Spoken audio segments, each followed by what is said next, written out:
And I can give Mr. Gandhi a louder applause. He's one of your own. And it's so interesting that in Chennai, you're known more as Rajaji's grandson. Also true. Chennai is home. Am I audible enough? Chennai is home, not more or less. It is home. Has always been, partly because of the reason you mentioned. Yeah. My maternal grandfather lived here, and because I am half Tamil. Absolutely. But we are talking about Mahatma today, and I wonder, what would he say about the India of today? I was sitting here and listening to the last few minutes of the previous session, and I said to myself, this is what one major part of the freedom struggle was about, to give India the democracy and the vibrancy that we just saw three different, completely different opposite views being expressed with such freedom, with such energy, with such, also, I must say, frankness. Perhaps it could have done with a little more tolerance for each other. But basically, it was this which was a major part of the goal of the freedom struggle, democracy. So he would have said, to answer your question, Kaveri, I am glad to see political parties being active, speaking fearlessly and frankly, but that is not enough. There is something more to be done to make our democracy real, to make it serve our country more effectively. And what that might be, Kaveri, we can discuss as we go along. Absolutely.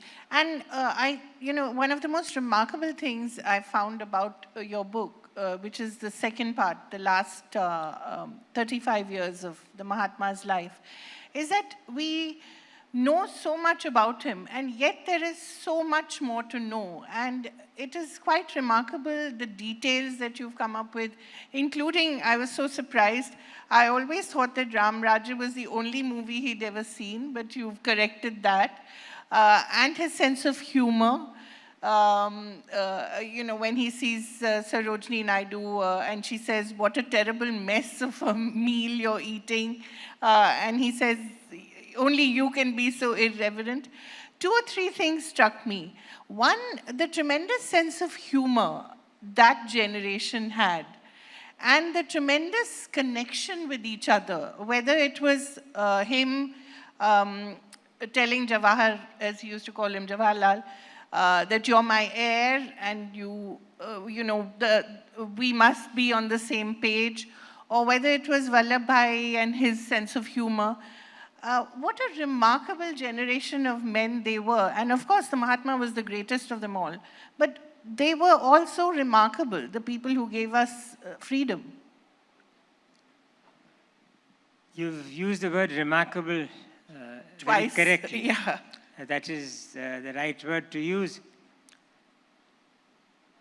He never regarded himself as being here forever. That is a phrase used on this occasion, and I respect that phrase, and I'm happy to be part of the program which uses that phrase. But he did not seek immortality. He did not want to predominate the scene. He did not want to be seen as the helmsman. He always knew the reality, which was that he had tremendous support from the ordinary people of India. And he regarded himself as one of the ordinary people of India. As you know, he spent the earlier part of his mature life in South Africa. And when he had finished with his work among the remarkable people of South Africa, and he was returning to India, he came via Britain with his wife, and speaking to an audience like this in London, he said, I have been, and my wife have been, given a lot of praise, but our role has been very small compared to the role of those who were in the forefront of the Satyagraha in South Africa. And most of them, ladies and gentlemen, you would be interested to know, most of them, in terms of numbers in the freedom struggle of South Africa, freedom struggle by which I mean the struggle for the political rights of the Indians in South Africa, most of them were of Tamil and Telugu origin. They were from the south of India. For that. And it was the south of India that propelled the Satyagraha in South Africa. They were the remarkable people whom Gandhi was privileged to be among, and his wife was privileged to be among. Kaveri, can I take a minute more Please, to yes, expand on this? In South Africa it was that Kasturba Gandhi had her first imprisonment. And with her were half a dozen women, many of them of Tamil origin, including the great, unparalleled Valliyamai Munuswami Mudaliyar. Valliyamai was an unmarried tea and sugarcane plantation worker. And she was in jail in Maritzburg with Kasturba and suffered many privations in jail, and shortly after she was enlarged from jail, she died. And before she died, Gandhi met her. And this was in South Africa, in Johannesburg, and he asked her, do you have any regrets about having led your batch of the freedom fighters, of the Satyagrahis? And Valliyamma said, regret? And she spoke in Tamil and he got it translated, but he also had by then picked up some Tamil. She said, regret? No regret. I would do this over and over again for the dignity of my motherland. And she meant India. And this was in South Africa. Valliyamma of Tamil Nadu, of the village of Tillayadi, was a martyr to the cause of the South African struggle for Satyagraha. South African Satyagraha struggled for India's dignity in South Africa, struggled for the rights of the Indian populations in South Africa. And it was people like her and others in the struggle. Thambi Naidu was a family. P.K. Naidu's was another family, all of whom gave the South African Satyagraha its success, which was the stepping stone for the decolonization of India and of many other countries in the world. So Tamil Nadu and South India's contribution was remarkable, Kaveri, to come back to the word you used, and Gandhi regarded himself as an ordinary man in that struggle. It was very interesting. You said that he learned Tamil. How did that happen? It happened because it happened. He was in South Africa and he knew that so many of his co-workers were from Tamil Nadu, and he got himself a Tamil primer, a self-instructor. I wish we knew who had written it and who had published it. But he tried to learn it very diligently and earnestly on a long ship journey which he had taken to India. He always tried to learn the language with the script, very, very diligently, like a school student. And Tamil was something which he was particularly proud of having tried to learn. He didn't learn it too much or too well, but sufficiently to get a sense of the language, which of course he practiced very enthusiastically with his Sambandhi Rajaji. Yeah, I wonder what their conversations must have been like. Of course, you've edited the letters between them as well. What did you discover there of Gandhi and of Mahatma, and how much he knew or how much he was connected to the south of India? He was connected to the South India from the very start of his political career. Even before he returned finally to India, on 2 or 3 of his visits, he came to Madras, was feted by the residents of this city, including the great V.O. Chidambaram Pillai, VOC as he is called, and toured the Madras presidency and received enormous support, financial, political, and moral, from the people of this state. He later on was to acquire colleagues of the front rank from all these provinces of South India, all of them which are on this map here. No South India in South Africa, no freedom struggle led by Gandhi in India. That is how I would put it. So South India in South Africa, and South India and South Africa together propelling the struggle, was the beginning of the Satyagraha movement in India. The other amazing thing about the Mahatma is how relevant he is to every aspect of our lives, whether it's the diet, or whether it's his interest in ecology, or whether it's this much-feted Swachh Bharat. I mean, he had an interest in every aspect of human life, which makes him so contemporary, which makes him so relevant even now. What was it about him? Was it an innate curiosity? He wanted to know about everything that was happening around him? I'm often asked a question like yours, relevant Gandhi, how relevant is he? Relevance and Gandhi seem to go together. But I just want to share this thought with you, Kaveri, and with everyone present here. He did not seek relevance. He, today, would be least interested in being described as relevant. He would say, I don't care if I am relevant or not. But certain issues with which he grappled, certain problems vital to the soul of India with which he was concerned, are not only relevant, they are at the heart of our life today. And I don't know how many of you would agree with this. But there are 4 or 5 issues with which he was concerned, which are totally relevant today. Forget him. Forget Gandhi completely. And he would not mind being forgotten. He would say, I don't matter.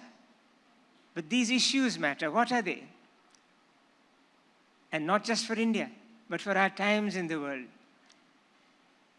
One is hatred and suspicion.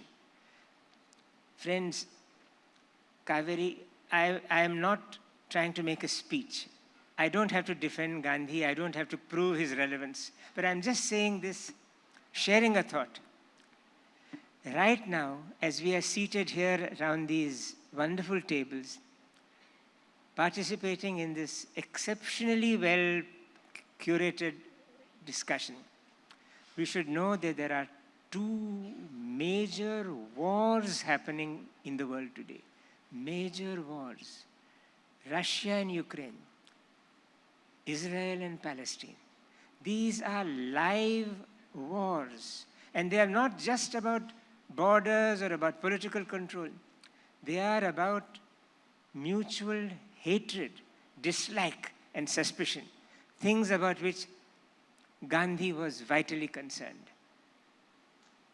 The hatred that has caused these wars, that is costing lives, even as we speak. I think by the time I have started and I have finished, there will be several people killed in these wars.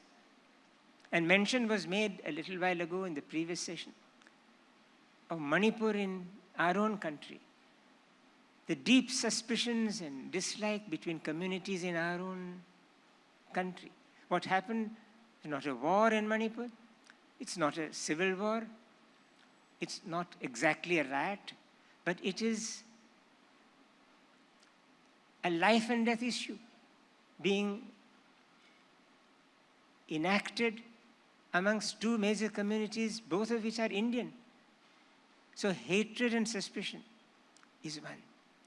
The second, which Kaveri just mentioned,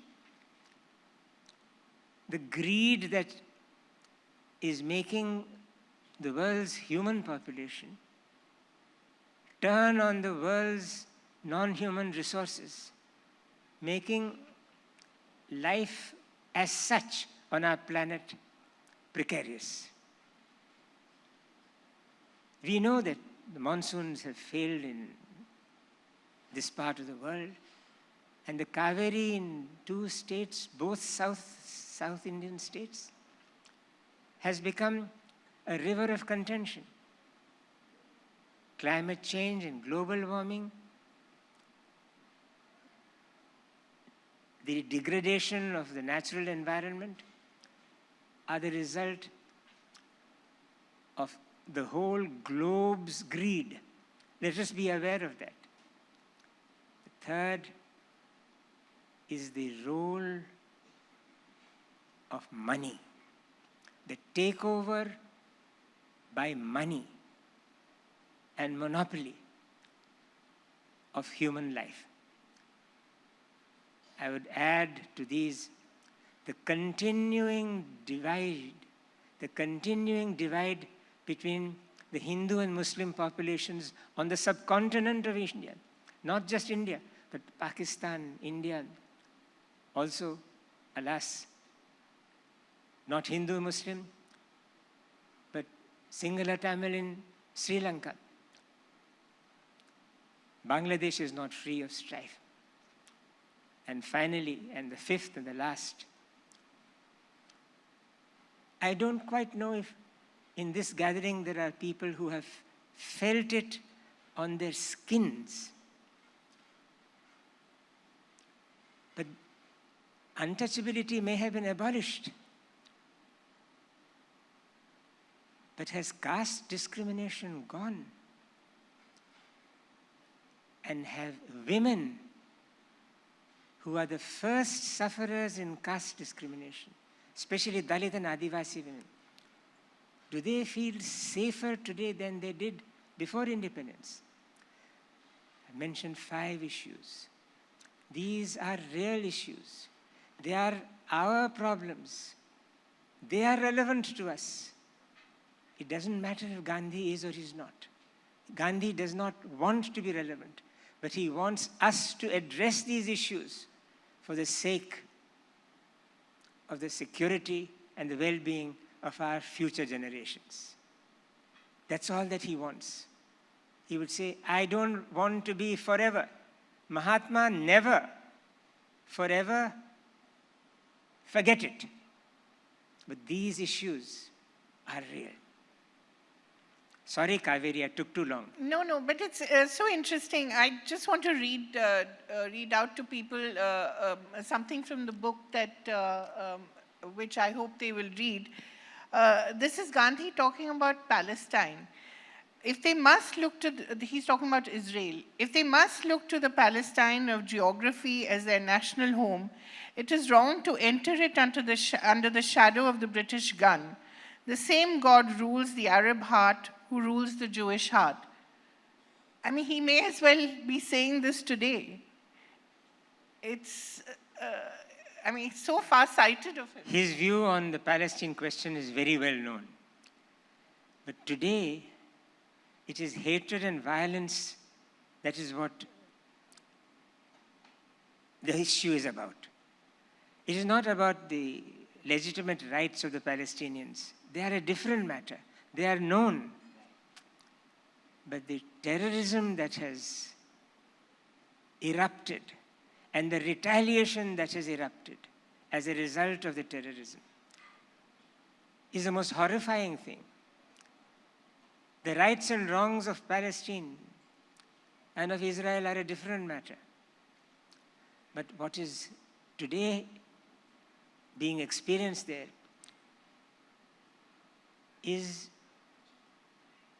the Tandava dance, the dance of destruction caused by the code of revenge. Revenge, retaliation is what we are seeing happening there.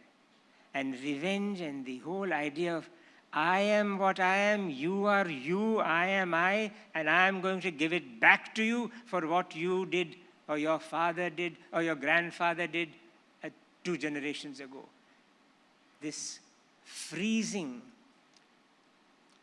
of antagonism by people, among societies, among countries, is what we are seeing today.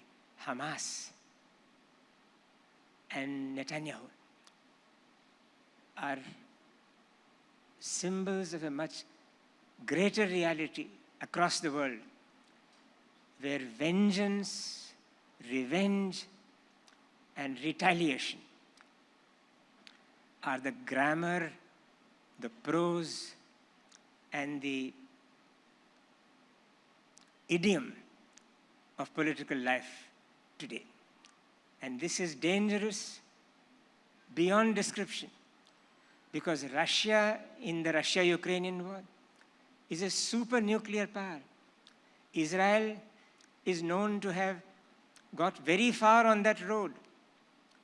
In our own part of the world, which has been described rather cynically as the most dangerous place in the world, both countries, India and Pakistan, are nuclear countries. China is nuclear too. How long does it take for an infuriated leader or an infuriated non-state agency to take that fatal step? We are in perilous times.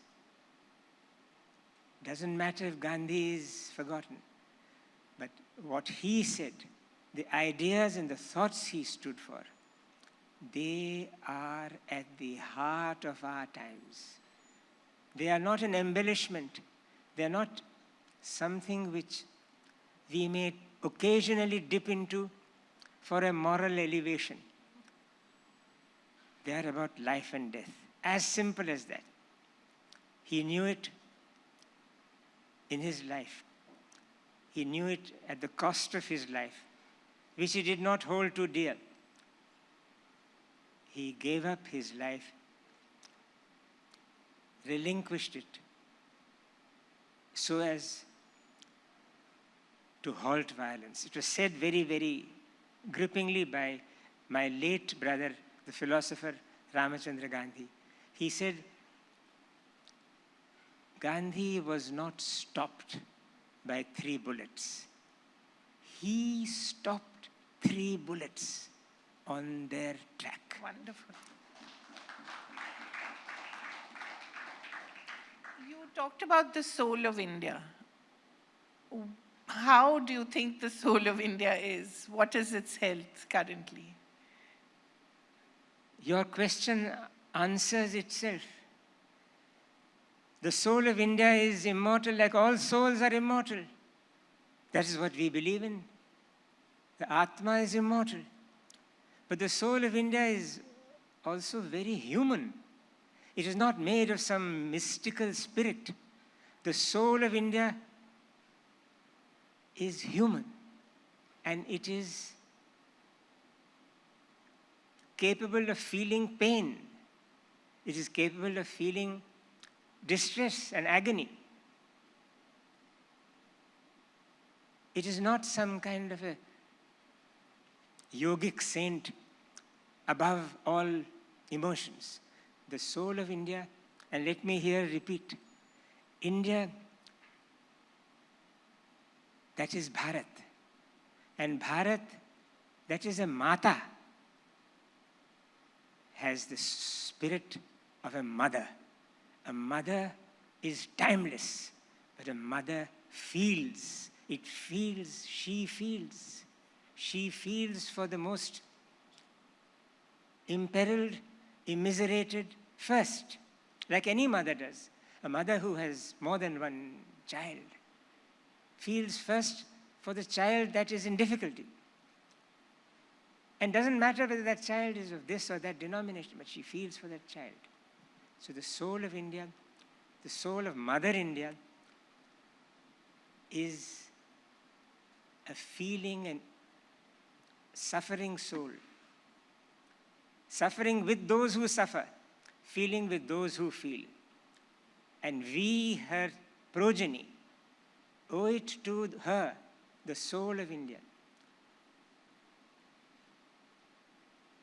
that her suffering should be alleviated. I'll just here come back to Gandhi. One does not associate Gandhi with music. The last thing one associates him with is music. Humor, yes, is Kaveri referred to. Tremendous humor. But music... But the Vaishnav Jan... Exactly. It was not the national anthem or the national song, both of which he loved. Yeah. But he was linked with two songs. One is a song which he himself gave great currency to. Adding to it, through the agency of his grandniece, Manu, the line, Ishvara Allah Tere Naam. And let us not forget that the Hindu Kashmiri Pandit in the valley or the Muslim elsewhere, both of them like to know that somebody will say to them, Ishwar Allah Tere Naam. It's not an idle line. It's not a line to be said casually. Ishwar Allah Tere Naam. And then the next is Sabako Sanmati. Sanmati is good sense. De Bhagwan. India is not about majority and minority. India has been described by Menaka Guruswami as a majority of minorities. Each one of us is an individual. Each one of us has a separate identity. And each one of us deserves to be told and deserves to know that not only Ishwar and Allah are there now, but every option is available to that individual. And the second song was Vaishnava Janato, with the words, Pida Parai, those who know the agony of the other one, the agony of the other. The mother soul of India wants the agony of each to be known to the other so as to get some relief. So Gandhian music are about Gandhi and the soul of India, which you referred to, Kaveri. And I just want to tell all of you that this question and answer has not been rehearsed by Kaveri and me. Entirely spontaneous, entirely natural. For mothers are natural. Their souls are natural. Forget the fact that he was called the father of the nation. He never liked that description. He never liked the description Mahatma. But Mother India, as exemplified by that woman I spoke about, Valliyamma, who died far away from Tillayadi, her village, in South Africa, after being jailed for satyagraha there. She is the daughter of that mother with the same soul, the mother's soul. As long as we remember the daughters of India, we will be true to Mother India. Wonderful. Just the last question. If he could meet the granddaughters and the great-granddaughters, if Mahatma could meet his great-granddaughters and great-grandsons, as in the country today, what would he say to them? They are in so much pain. There is so much anguish. We may not feel it, but we know it is out there. What would he say to them? Or what would he do? Well, I think if he were to meet his great-granddaughters or great-grandsons, he would say, "Thank God you don't have my flapping ears. You are so wonderful to look at. I think your mothers and grandmothers have saved you from having my flapping ears." And he would have said to everyone else, "Look, I live for my people, but I also have a family. Just give us a little time, a little free time to be just by my children's children. I have so much to tell them, which I couldn't when I was in the midst of the freedom struggle. I didn't have time now. But now I'm 154 and I need a little time with my little family. So, see you soon." Wonderful. Thank you so much. Thank you for listening and thank you for speaking to us. And I do recommend this book. It is so brilliant and you really feel as if it's the Mahatma talking to you. It's wonderful. Thank you so much.